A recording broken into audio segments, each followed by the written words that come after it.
চুরি হয়েছে আমরা। কোথায় চুরি হয়েছিল বাইক? কান্টমণিপাড়া। হ্যাঁ? কান্টমণিপাড়া। কখন চুরি হয়েছিল বাইকটা? 24 তারিখ। 25 তারিখ রাত। 25 তারিখ রাত্রে। কোথায় থেকে চুরি হয়েছিল বাইকটা? টাকাগুলো পিএসের আন্ডারে কান্টমণিপাড়া। আচ্ছা, এটা কি কোন জায়গাতে, বাড়িতে নাকি কোনো মেলা টেলা? না, একটা একটা অনুষ্ঠান মেলাটা আর কি মেলা। মেলাতে। এন্ট্রি করার পর কোথায় যেটা এন্ট্রি করছিলেন? আমরা টাকার জোলা পিএসএ আন্ডারে হুম।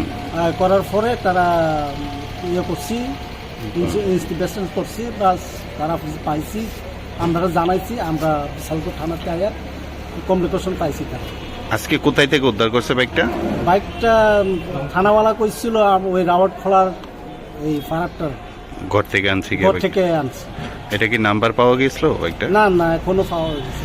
যার বাইকটা, ওর নাম কি, ওনারের নাম কি? ওনারের নাম তো জেম জমাতিয়া। জ্যাম জমাতিয়া। কত টাকা হবে বাইকটার মূল্য? এটা তো ঠিক আমি বাইকটার দাম কেমন? 2,45,000। 2,45,000। কতদিন পরে পাইছেন বাইকটা? 2-3 দিন পরে। বাইকটা তো 25 তারিখে হারাইছি, আজকে কত তারিখ? 27 তারিখ। ওই তো এই 48 ঘন্টার মধ্যে পাই। মানে টাকার জোলা আর বিশালগড় থানা উদ্ধার করছেন? তারা দুইটা থানা